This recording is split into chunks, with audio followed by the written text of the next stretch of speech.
গন্ধগুলো ঘর থেকে বেরোয় যাক। আমি আমার ঘর থেকে কিছুই বাইরে হতে দেবো না। কি বের হতে দিবেন না?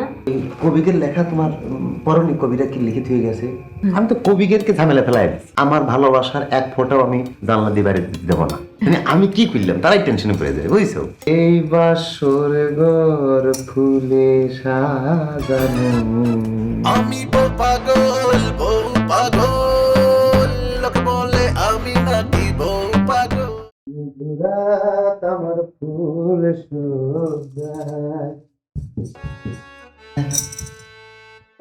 বুঝছো?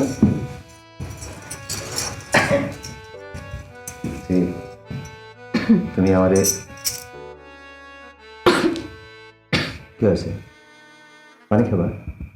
না মানে মানে ঘরের ভিতর জানে কেমন একটু ভ্যাপসা গন্ধ বেরোছে। ও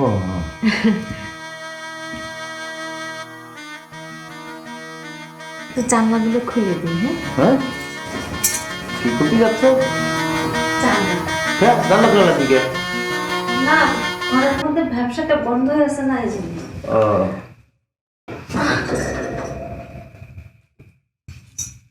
বাসর ঘর ফুলে। জানলাকে একবারে লক করে দিছেন, খুলে না কে?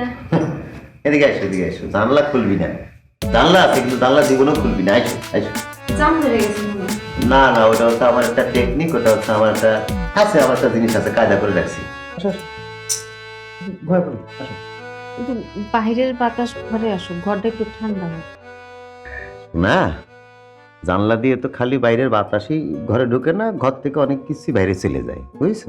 আমিও তাই বলতেছিলাম যে ঘরের ভ্যাপসা গন্ধগুলো ঘর থেকে বেরোয় যাক। আমি আমার ঘর থেকে কিছুই বাইরে হতে দেবো না। কি বের হতে দিবেন না? কে ওই যে ওই কবিকের লেখা তোমার পরনি কবিরা কি লিখিত হয়ে গেছে?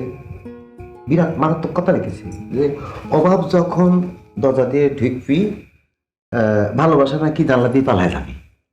তা ও। আমি জীবনেও আমার ভালোবাসার এক ফোঁটাও আমি জানলা দিয়ে বাইরে দেবো না। আমি তো কবিকেরকে ঝামেলা ফেলাই দিচ্ছি। ওরা এখন চিন্তা করবে যে কি করলো, মানে আমি কি করলাম তারাই টেনশনে পড়ে যায়, বুঝছো? এই বাসর ঘর ফুলে সাজানো। ফুল নেই। আমি একটা মাত্র ছাওয়ালা একা মানুষ, আমি ফুল পাবো কানে? আমি তো ওই তোমার বিয়ে করতে যাওয়ার আগেই নিজে নিজেই প্লাস্টিক দিয়ে বাসর ঘর সাজাইছি। এটাই তো আমার জন্য অনেক কিছু। আসো শুয়ে পড়ি।